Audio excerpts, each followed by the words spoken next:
Welcome back to Skate Talk Online. Once again, I'm pleased to be joined by CBC sports analyst PJ Kwong.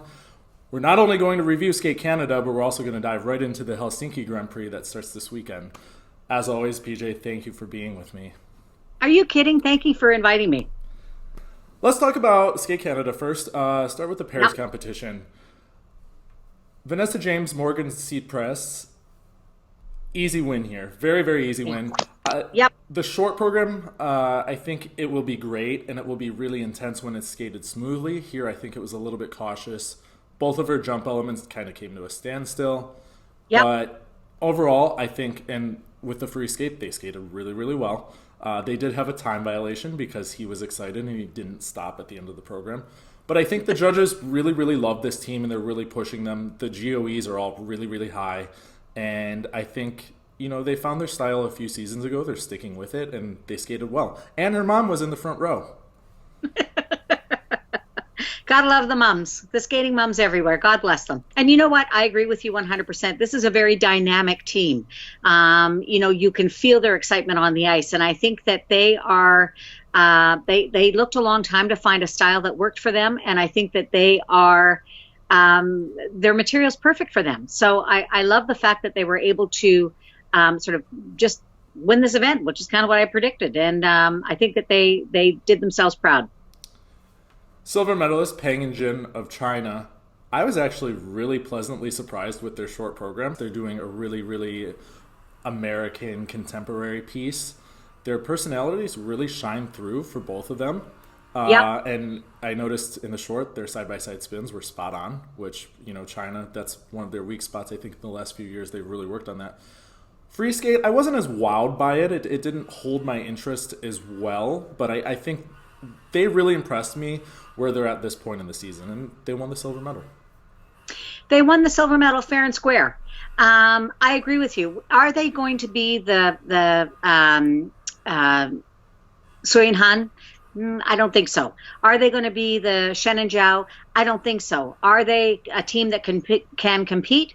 Yeah, for sure.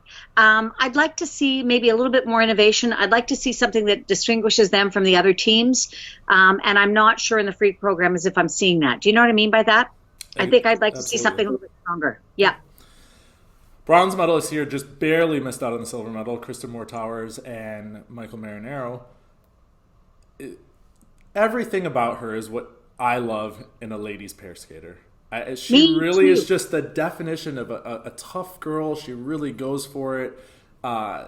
He's really stepped it up too. And they've taken charge of the fact that the three other teams that were at the top of Canadian Nationals are all either split or retired now. So it leaves them kind of alone. And last year at the World Championships, they saved the pairs event for Canada after the two other teams had disasters in the short program. They finished fourth in the free skate there and sixth overall. In this competition, really, really, really great skating. Their free skate, I actually really like the style. And aside from the one jumping pass, they were really clean. Her landing on the throw jumps is just amazing. I think we can expect big things for them this year. I really think we can too, and it's funny. There are a couple of things that had to happen. She, first of all, had to get over her injury that precluded them, I think I mentioned it before, from being able to do any twists from March to August, which is a really long time. So she's feeling back to health. And the other thing was they had to wrap their brains around being Canada's lead team. They were used to being the ones that were doing the chasing all the time and trying to make the teams and trying to get to Worlds. And, so for them to be able to get their brains wrapped around the fact that this is Canada's best pair team. I think it took a little bit of, I know from talking to them at the Autumn Classic that took a little bit of an adjustment in their heads to sort of be able to reconcile themselves to the fact that they're not only good, they're Canada's best hope. So I think that they continue to improve. I think Michael covered such huge ground. I mean, Kirsten was already an Olympian by the time they got together, and he covered huge ground. And now they look like they're a team that belongs together, and their ability to sort of skate together as a team, I think, is terrific. So I'm really pleased for them. Fourth place here, really, really wonderful young couple from Russia, Boykova and Kozlovsky. They're a Masfina pair. You mentioned before Skate America that you went to St. Petersburg in the summer and you saw a lot of these teams. Anything you remember from this team? Do you know, I jokingly referred to that facility when I was talking to Oleg Vasilyev as the Pear Factory. I mean, you just looked at one team and then there was another team and another team and another team.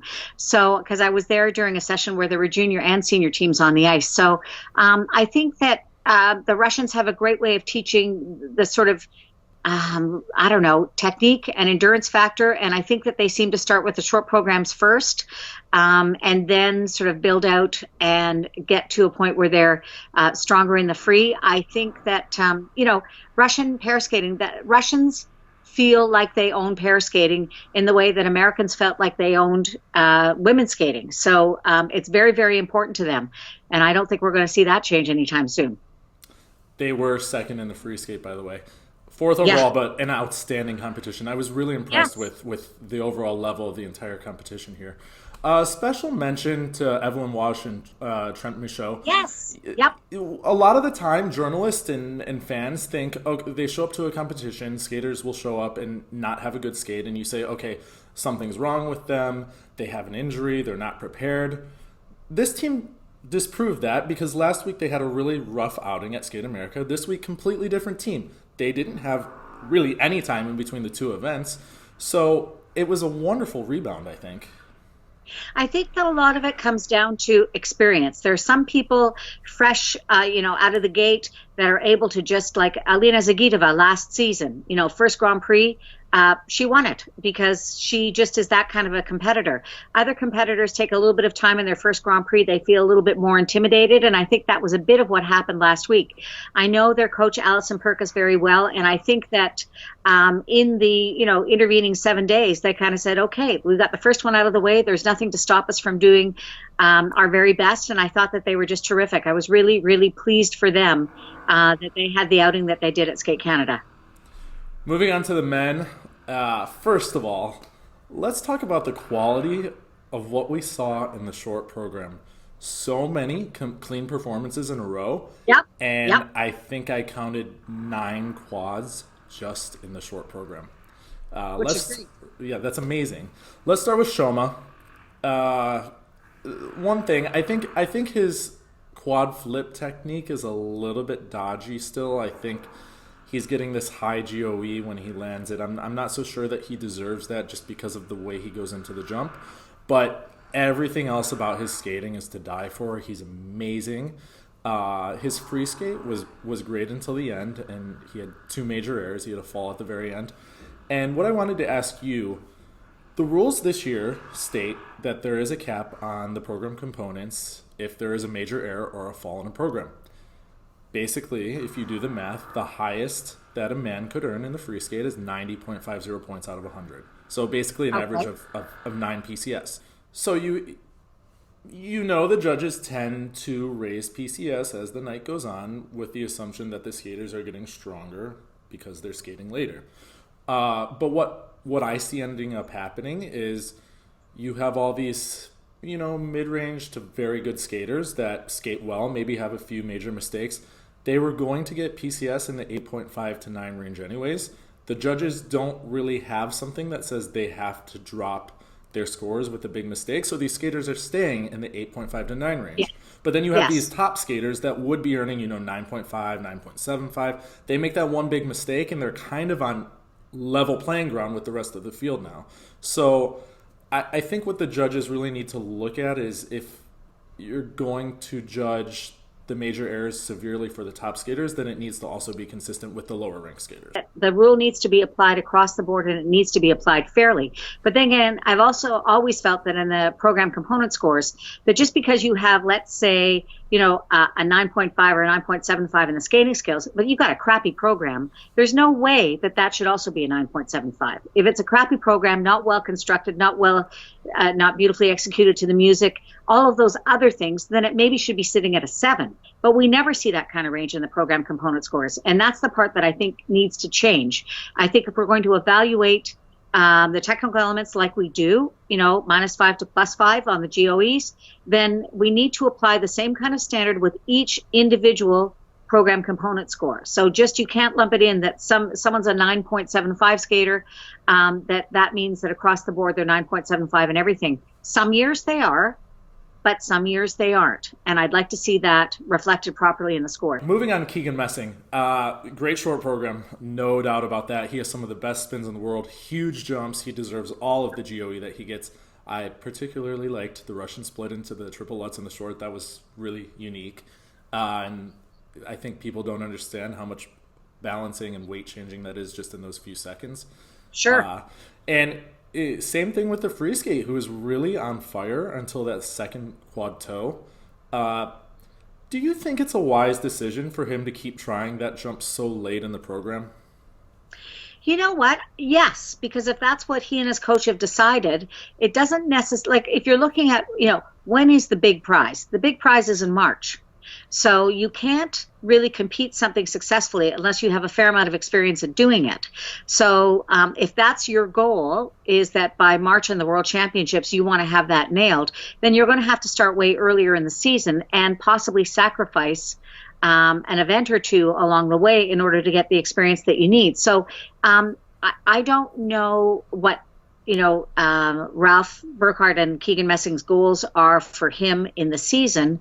But my money's on them that they're pretty smart and that they realize what it is that they want to accomplish. And playing it safe rarely wins you competitions. It's not that it doesn't ever happen, but it rarely wins you competitions. And if your eye is on the big prize, then you got to work towards it and you got to keep your eye on that. Just to point out, the quad toe that he fell on, he received an under rotation mark. Yep. And he got a 1 point deduction for the fall, so he ended up earning 0.92 points for that jump. Had he landed it though, he would have made this competition really interesting. It would have been neck and neck between him and Uno. So that's one thing he can look at and say, wow, I skated I was that close and I skated a really decent competition. Yeah, exactly. And as I said, if the goal is later on to really give the podium, a really strong look at Worlds, then you're going to have to get those sort of experience moments in competition, because you can't really simulate that kind of experience, that kind of pressure anywhere else except competition.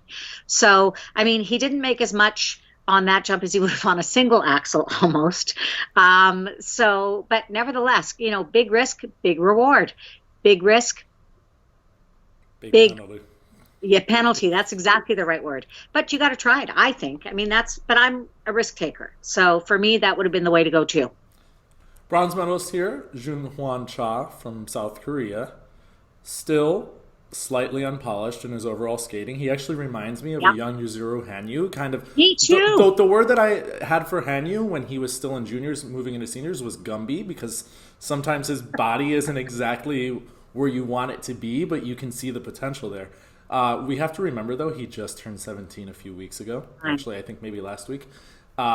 Absolutely beautiful jumps when they're on, and he does have an understanding of the music. I thought in the short program he had a really musical step sequence. It really fit the music.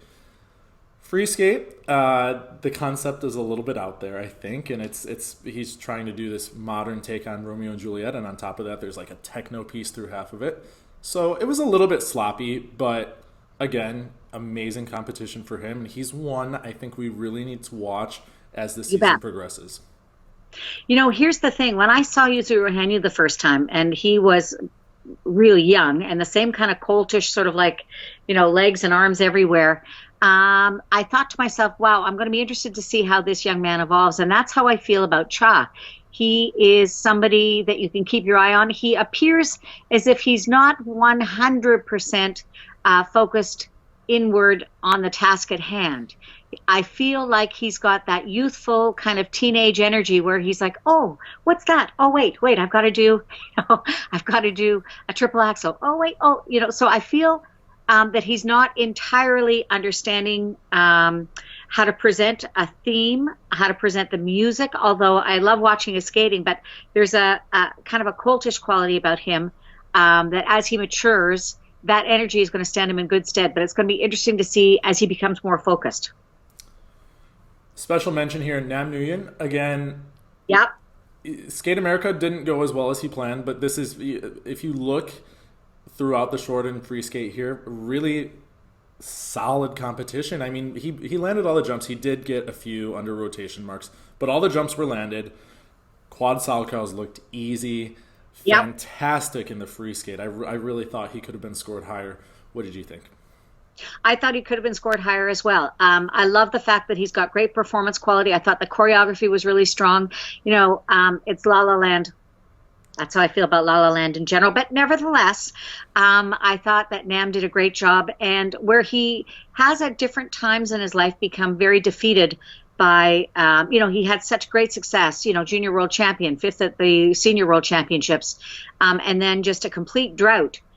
He really doubted himself, but I feel like he's really owning his skating. I also feel like he's really enjoying it. So it's fun to see that, and good for him for laying down two solid programs. I think that he is a victim to one of those things we were talking about in terms of the program component scores. I think that he could have been boosted a little bit more for sure. He's a great skater to watch, wonderful performance, and just good for him. So onward and upward we go. He finished in 5th place. Right behind him, Jason Brown. Not a short program he's going to want to remember. But no. I think that program fits him very well. That's more of his style. The free skate, Autumn Classic came and went, and I thought, I'm not so sure about this program yet. And I still kind of feel that way. I don't know if he's completely into it, but he did rebound, and he landed a beauty of a triple axel. A lot of redeeming qualities. I'm just not so sure that he really invests his emotional energy into it like some of the programs we've seen in the past. What do you think?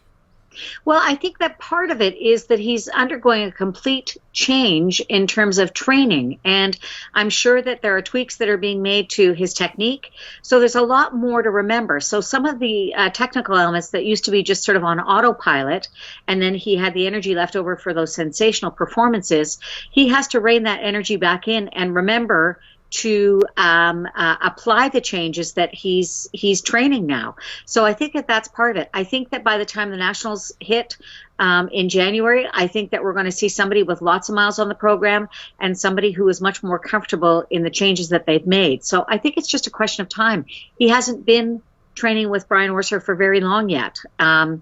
Now, Jason is somebody who is extremely dedicated and extremely committed. So I don't know that there would be anybody who would be working harder at becoming comfortable. And I really am looking forward to seeing how that plays out. Finally, for the men, we have to mention Kevin Aymoz. This skater, I commented before the competition that this would be his inauguration. This would be really when fans started to see him and see the potential and really start to root him on in the next 4 years. I think he succeeded here. His short program, silly mistake, really great choreography. And then we get to the free skate. I really think this program is a masterpiece. I really do.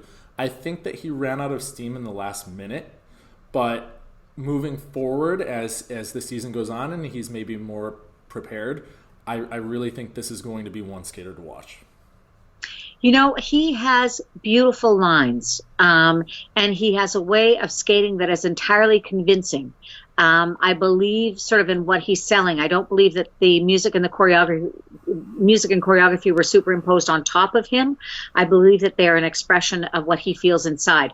I believe that you're right, that last minute, that kind of sullied the image a tiny little bit. But I think that when he cleans that up, again, by the time the European Championships hit, I think we're going to see a completely transformed skater. Like him a lot. Moving on to dance. The big story in the rhythm dance was obviously the big mistake by Piper Gillis and Paul Poirier. Left them in 6th place out of the final group for the free dance. Hubble and Donahue won the short dance. Fast forward to the free dance. Almost a 3-way tie for first place. Yes. The Russians ended up winning the portion. What did you think about that? I don't get it there. I've said it. I think that the Russians are wonderful at lots of things. They've got great lines. They've got great power. They've got great speed. Completely pedantic material. I can't even tell you what the music was. I can't give you one move. It looked to me, I don't know. So when I saw the scores, I thought to myself, okay, what am I missing? So I PVR'd everything. My two favorite free dances of the season, Hubble and Donahue and Gillis and Poirier. Gillis and Poirier were magical. In my mind, nobody could touch them in that performance. That performance brought me to tears again. I don't know what it is about her face, his face, the choreography, the music, all of it just touches me deeply. So that's a performance that I'm going to remember forever. That's going to go in the slot in my head that goes, oh yeah, I remember that one. Maddie and Zach, I love what they've done to Romeo and Juliet. I am entirely I'm totally believing in that love story. I think that they do a beautiful job of sort of expressing a theme that we know and we've seen, and they bring a fresh twist to it, and their skating is superb. So those are my two favorite free dances of the season, of all that I've seen. The Russians, I like the team a lot. There's nothing wrong with them. But it's just, I don't believe that they outskated either the Americans or the Canadians at Skate Canada. So I don't really understand why they won the free dance. I have to admit, I haven't spent very much time on the protocols, so I imagine it's just a question of a hair here and a hair there. But as far as, will I remember their free dance? No, I don't remember it now. So that always tells me something. Doesn't mean I'm right. Because I'm not looking at things from a technical point of view as I'm watching. I'm looking at things from how did you make me feel? So both Madison and Zach and Piper and Paul made me feel something. And that, to me, is what makes ice dance memorable. So good luck to Sinitsina and Katsalapov, because they're working hard. They're strong skaters. There is this whole sort of battle in Russia between Katsalapov and Sinitsina and Stepanova and Bukin. So I think sometimes when we see them internationally, part of what's going on is a battle for who's going to dominate Russian ice dance that has really nothing to do with the rest of us in the world. So I don't really know. But anyway, that's my rant taken. Going a little bit more in depth, the Russians, if you're looking at the elements head to head, they are pretty comparable. They do everything very, very well. My one issue with their free dance is that the program components they received were right in line with Hubble and Donahue. They actually were above Gillis and Poirier. I think maybe we can attribute the Canadians getting lower scores to their starting order being in the first group. But aside from that, the free dance of the Russians for the first maybe 2.5 to 3 minutes is really nice. It does set a mood. But then we get into this music change. It becomes frantic. They were throwing their arms all over the place. I understand that many teams, many skaters in general, want to show versatility in their programs, and they don't want to have this one note throughout the programs, maybe like the Canadians and the Americans did here. But it just was very disjointed. It broke that kind of spell. And, it left me confused at what they were really trying to go for. And that would be my issue as far as their components being as high as they were. I do have to note that Hubble and Donahue had an extended lift. Had they not, they would have won the free dance. But, I mean, like I said, it was basically a three-way tie. Speaking about the Canadians, though, I really am so amazed with where this program is at in October. Oh my goodness, me too. Everything. Just it really, I mean, this is going to probably be the program to watch by the World Championships. And there is we talked about the Italians last week having so much creativity in their skating, but then you watch Piper and Paul, I mean, that final stationary lift where she's on his back and he's not holding on at all. I mean, the entire mood of the program was really wonderful, and I think they can be really proud with coming back like they did. And I hope that this gives them motivation seeing what their score was here. That they really, if they can skate a clean competition, they really could be in the mix this year. So I'll say one more thing about the Russians, and this is throughout all of ice dance. What we're seeing is an attempt for people to get as many points as possible. Naturally, it's a competition. That's how you win. But when you have too many of, I call them the squirrel up the telephone pole lifts, where there's so many sort of like awkward movements as the lady skater transfers from one position to the next. possibly it gains more points, but it certainly does not add to the aesthetic of the performance. And 10 years down the road, I want to remember. And there are certain ice dance performances that I have in my head that I will always remember. And that's not going to be one of them. So it doesn't mean that it's not good, doesn't mean that they're not good, but it's just my standard for what I think of as memorable ice dance. I want more of what Hubble and Donahue are doing and Gilles and Poirier are doing. Okay, let's talk about ladies at Skate Canada. Okay, may I remind you, I chose Elizaveta Tuktamysheva for gold. Why did I do that? Because I want to say 7 years ago when she was 14, I saw this tiny little human walk into the media room at Skate Canada after having won the event. She was phenomenal then. And we fast forward to a 21-year-old now. This is a grown woman. This is somebody who knows her own mind. This is somebody who is skating because she wants to. And I have been taking such delight and such joy in following her on social media and seeing the fact that she just has evolved into her own person who's comfortable in her own skin.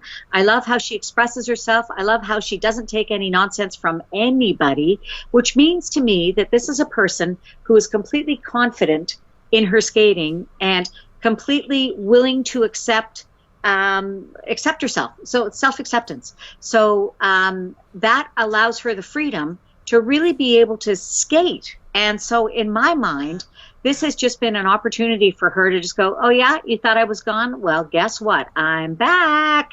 So I was delighted to see that. The outstanding short program, it was good for her that she had a little bit of a lead because that made all the difference in the free. But nevertheless, this is a strong competitor, and she should be proud of herself. I know that it was terrific to watch her. She did land triple axel in the short program, which she amazing, just amazing. Free skate, it wasn't perfect, but we saw her 4 years ago kind of do this. Skate in a lot of competitions, improve every single competition, ended up being world champion. I think she's back on track to be really in the talks as far as the Russian world team, and I'm really happy to see it. I think she's worked really hard and it's showing off so far this year. Yeah, and good for her. Good for her. Hats off to her. Speaking of that lead that she had in the short program, it was a good thing because Mako Yamashita of Japan, really a dark horse here, but she narrowly missed winning the competition. She's another lady from Japan that we now need to throw into the discussion for the World Championship team. Worlds are in Japan this year, but now we have, 7 ladies that we really need to be talking about? I think you're right. I'd have to go through them all, but it's at least 7, and there's probably a couple more that we don't know about. What did you think about her skating? Water. Do you know what? I thought that she had that kind of joyful exuberance that I love seeing. And on Canadian television, I think it was Rod Black who said, when you're that young, you don't have any pressure because you don't know what you don't know. It's only once you start winning that you start to realize kind of what this game is all about. So I loved, she skated with a real joie de vivre, which I thought was great. And I also loved seeing the fact that Yevgenia was so determined in that free program. She, of course, also, let's say an iffy short program. So she certainly was not used to, they said on Canadian television, she had never skated except in the top group in her entire life. So, you saw the fire in her eyes when she got out there, and she just was mad at herself as much as anything. So it was great to see that kind of competitive spirit. And I was really pleased for her. I think she's still got some room to go in terms of interpretation. I don't think that either program looks particularly natural on her yet, but my money is on her and on her work ethic, and good for her for trying on a style of music rather than a type of character. A few things about her that I noticed. First of all, these younger Russian ladies, not even only Russian, but these younger ladies, they might have strong choreography, but they kind of move from element to element, almost robotic, and you can tell that that's the way that they were taught to do the program. I think with Evgenia, even when she started her first world championship, we saw that kind of, it was just really working on getting from element to element, and all the moves were specifically going to be the same no matter what. I think a big difference that I saw this weekend, these two programs, they really give her the opportunity to really show herself and I agree. give more of her personality. Whether she's completely comfortable with them or not, probably not yet, but we also have to look at the fact that she's changing her technique. She's really working hard. She's putting the effort in to become a different skater, and we have to give her credit for that. You bet. And a lot of people want to, discard her already. Even after Autumn Classic, they were like, After the short program, they're like, even more. But remember 8 years ago, there was a skater named Mawasada showed up to the Grand Prix series after she really wanted to rework herself. And, I think she finished 6th, 7th. She was way down in the standings in the Grand Prix.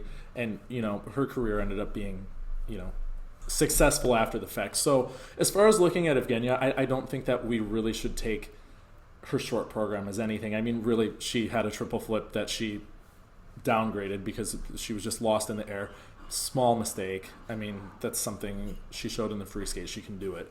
So as the season goes on, I think we really can expect big things from her. She's a fighter. She's a really strong competitor. And I don't think anyone should be writing her off at all. I don't think anybody should ever write anybody off. And the other thing is the key word that you said that I think is the most important word is yet. We're just looking at somebody who's, maybe 4 months in Toronto with a new coach, new coaching team, new style, new choreography, new everything. I think that it's remarkable, but I loved seeing the fire in her eyes. I loved seeing the fact that she said, oh, no, you don't.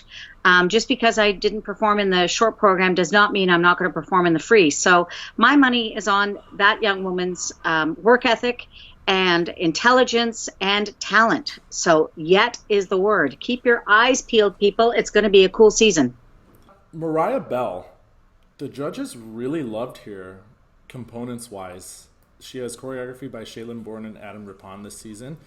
I think we saw a kind of freer skater this year. She has a free skate that reminds me of her East of Eden from a few seasons ago, and I think that's a strong vehicle for her. Overall, with the mistakes she made, I think she can be really proud of the score that she received, and I think we have to throw her in as being a serious contender for Worlds. Well, and not only that, maybe national champion, right? I mean, you just don't know. That's what I love about U.S. women's figure skating is that, honestly, it's very difficult to handicap the field. You've got so many talented young women. And Mariah Bell, I mean, I loved her Chicago program. She has a great ability to sell what she's doing, and she has an ease on the ice. I love the fact that she's got great speed. I love the aerial position. She's very tidy, but she's just she's a treat to watch. So I agree with you. Again.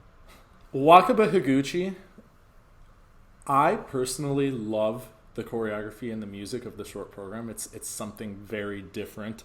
It's very different for her, I would say. Yep. At the Autumn Classic, I thought that she really did not look comfortable with the program at all, and I was disappointed because this is something that I saw huge potential in. I think it was much better here, and I think she really believes in the program. The free skate, on the other hand, to Four Seasons, it might be more of the style we expect from her, but I don't think she's comfortable with it. And with that, I think that's where we saw a lot of the mistakes potentially.